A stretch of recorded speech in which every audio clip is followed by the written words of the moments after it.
Hello everybody. So I wanted to talk about the Ashes coming up. So England's coming to Australia.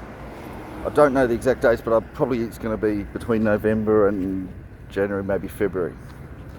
So we've got about 4 months, and from what the reports are, we're getting 4 Sheffield Shield matches, first class matches, between now and then, and also an Australia A match. So for any player that's in contention that ends up in the Australia A game, they will have a 5th match. And so I had said before I thought Sam Constant should be given a rest, but that was assuming that we're playing another match in a week. Similarly, I thought that Cameron Green had done enough, but again, that's if there was going to be another match next week. Given that it's 4 months away, I think we've got to approach this in a different way. So for me, the whole top 3 are in danger of losing their spots. Now that's it, by the way, assuming that there's no injuries. Now Alex Carey ended up not keeping wicket in the 4th innings, so Josh Inglis kept wicket. And if Carey's injured, then Inglis will come in, and I think that's obvious. Nobody else is in contention for the wicket-keeping spot. Will Inglis play if Carey's not injured? Well, he won't play as a wicket-keeper, but he is in the running for either the opening spot or the number 3 spot. And look, I'm not going to say it's definitely going to be a number 3 spot. So it could be, for example, Smith moves up to number 3, or Head does, and somebody else comes in at 4, 5 or 6. Probably not likely to be 6, because I think Beau Webster will play at 6, but you know, they could shuffle that around a bit. I think Smith can play at 3. So we're looking at that opening spot, Sam Constant. But I also think, now again, if it was played next week, I think Usman Khawaja would definitely play. But considering that this is about 4 months away, we've got 4 matches in between, or 4 first class matches, potentially 5 if you include the Australia A game, I think Usman Khawaja's spot also has to be in doubt. And the reason I say that for Khawaja, it's not because of his runs. I think his runs are fine. I think it's more his attitude.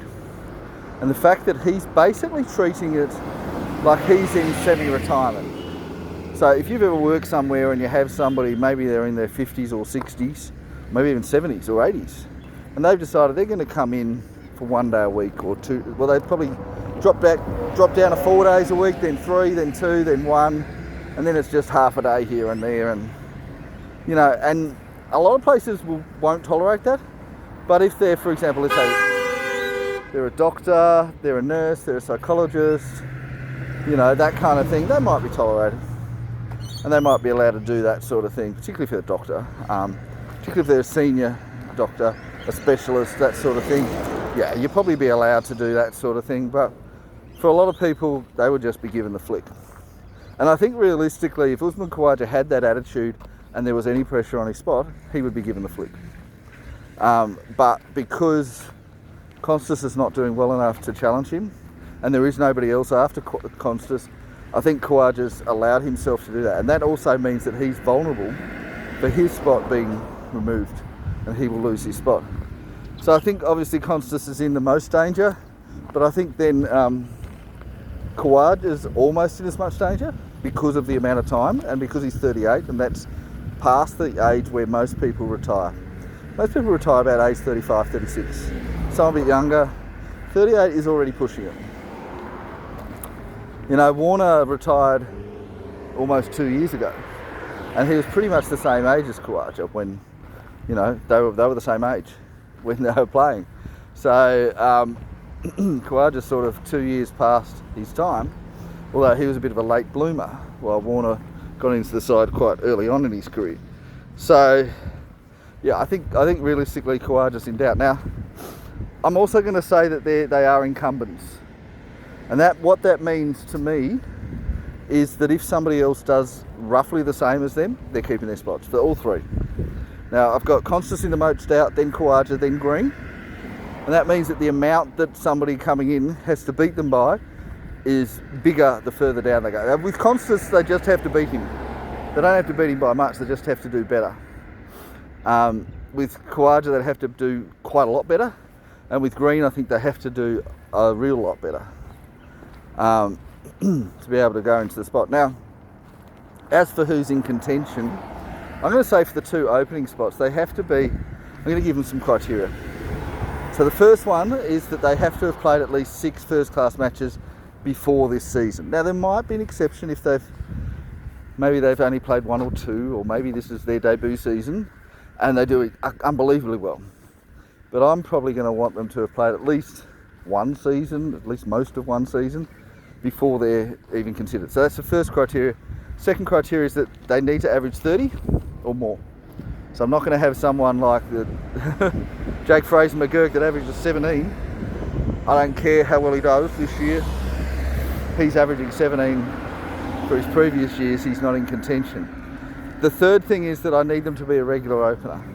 I'm not going to have somebody who's batting at 4, like a Nathan McSweeney was, and then has never opened in their life, and then is coming in for an opening position. Because we've got to remember that as an opener, it is a specialist position, and you do worse as an opener than you would batting at 3 or 4. The further down the order you are, the easier it is, and your average goes up. 3 is easier than opening, 4 is easier than 3, 5 is easier than 4, 6 is easier than 5. The only danger is that further, if you go way back, like you're 6, 7, 8, you're usually batting with the tail, so you have to farm the strike, so then it gets a bit more difficult. So anything further down than 6 does get hard. In fact, 6, depending on the team, can be difficult as well. So even 5 potentially can be difficult, because if you have a really weak tail, like let's say South Africa's or West Indies, their number 5 position could be harder than it is in other teams. So that depends a bit on the team, but certainly 3 and 4, very easy positions to bat in compared to opening. 5 usually, very easy. So I don't want to consider anyone at 3, 4, 5 for an opening position unless they're a regular opener. So that means that, well, I'm also going to give some more criteria, because I'm going to say if they've been tried and failed at test level, I don't want to look at them. So Marcus Harris, Cameron Bancroft, and I'm going to say Matthew Renshaw, they're all out of the picture. They've failed at test level. They've been given a shot, they're failed. Now I'm also going to say for the middle order players, Nathan McSweeney and Cooper Connolly were so awful in their few test matches that I don't want to see them anywhere near the side for at least a year. So that year isn't up yet.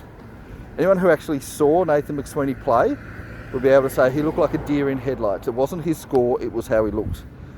Now, I can compare that with how Sam Constas has done, and he looked amazing in his first couple of tests. And he hasn't looked as good in West Indies, but he didn't look Nathan McSweeney level, and I'd say Cooper Connolly looked even worse. I'd even say, so Marnus Labuschagne hasn't looked as good as Sam Constas.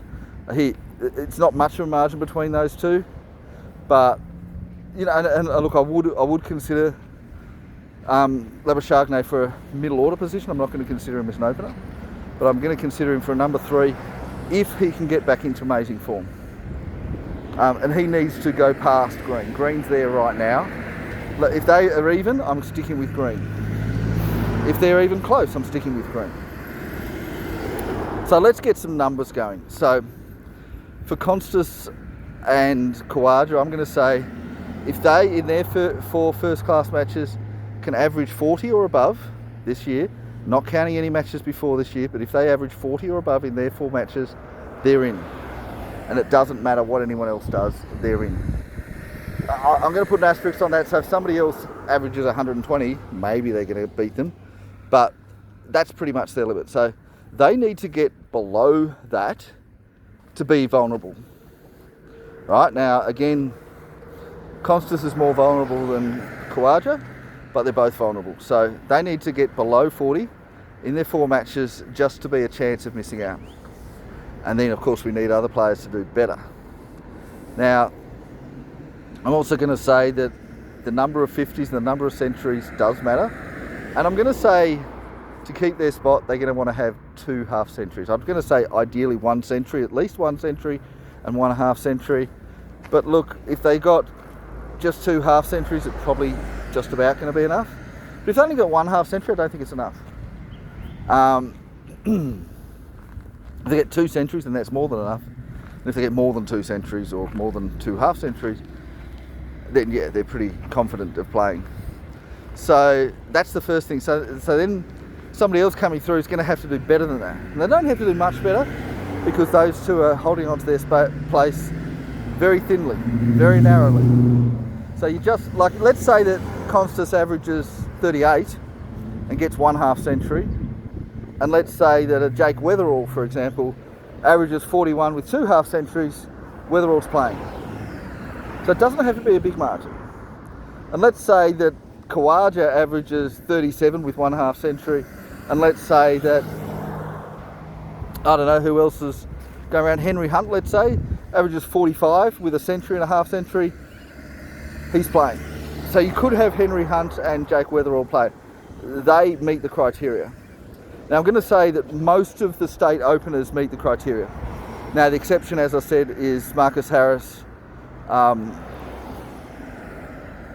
Matthew Renshaw, Cameron Bancroft. They're not allowed. I'm also saying no to people like Jake Fraser McGurk. So so that's really the criteria for there.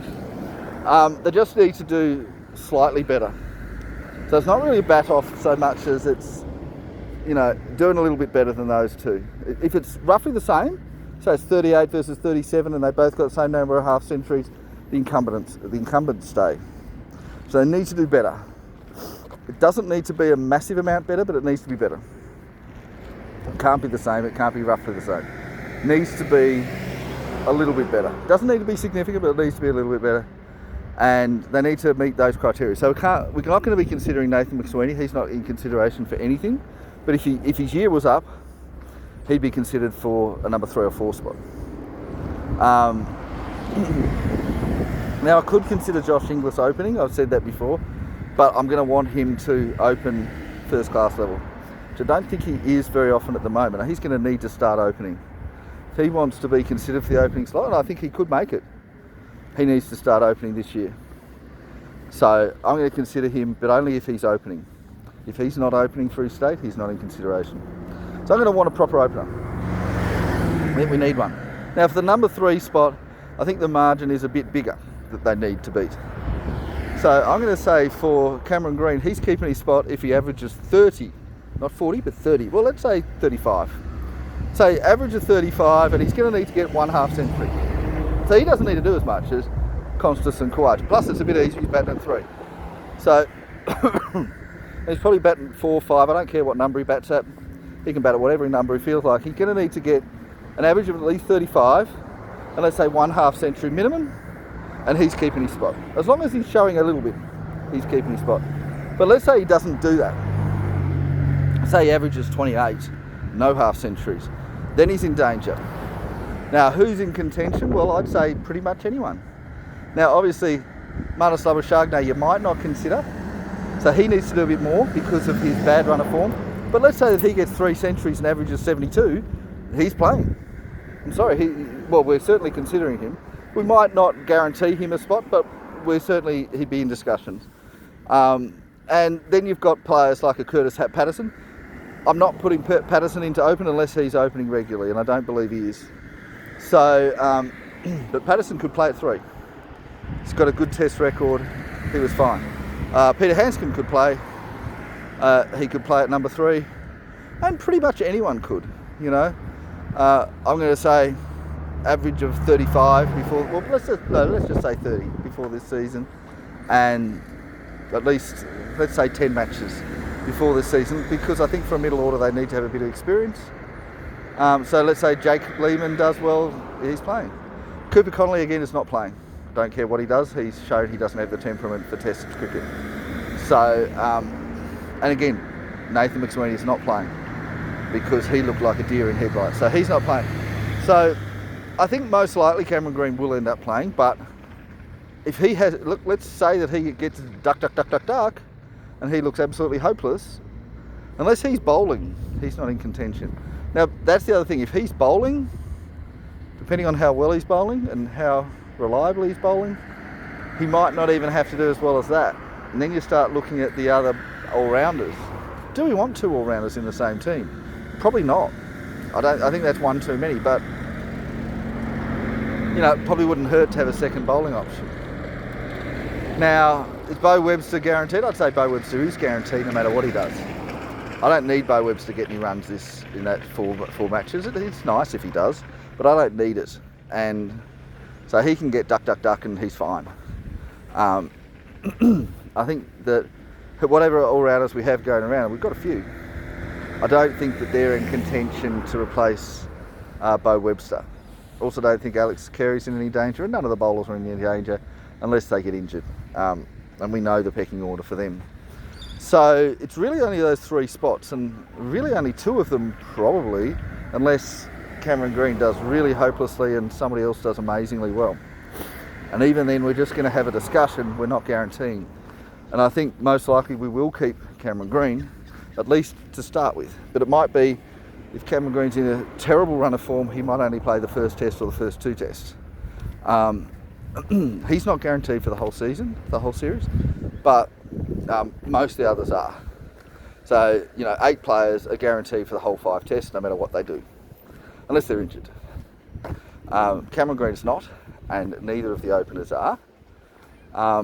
Yeah, so that's it for me. And it's a good time to have a break where there's some first-class cricket and there's no test cricket. It's good time for players who are in contention to show what they can do. And I think we'll be looking very closely at how the openers do. I don't want to see us consider number 4s for opening. I don't want that to be the case. I also don't want to consider Bancroft and Harris are off the picture for me. And so is Renshaw. Those 3 names should not be talked about. They should be, doesn't matter what they do, because some players can't handle test cricket. So those 3 names, plus McSweeney and Cooper Connolly, those 5 names, they're off the picture. They're not being talked about. Now, if any of them play, I think the selectors made a mistake. If more than one of them plays, then I'll be a bit worried. But because it doesn't matter how well they do first class level, they're not converting. I will consider McSweeney and or Cooper Connolly in a year, or a year plus after their last test, which is probably another 6 months. So next year, essentially. Next season, I'll consider them, but not at the moment, because they showed they weren't test level. And it is a bit of a temperament thing. Some players can't handle the step up, and that's fine. Well, some players can't handle it to start with, they can handle it later. We don't know, like if you can't handle it, can you adjust and handle it later? We don't know yet. So anyway, that's what I'm looking at the moment. That's how I'm feeling about it. But we'll see what happens with it all. But yeah, there's every chance we'll end up with the same 11 that played in the matches in the West Indies. And obviously whether Scott Boland plays will be injury based, and same as Josh Inglis. But otherwise, same team, quite likely, at least to start with. And then we might well see how the tests progress. But we could see changes if there are dramatic changes at first class level. That's it from me. Bye bye now.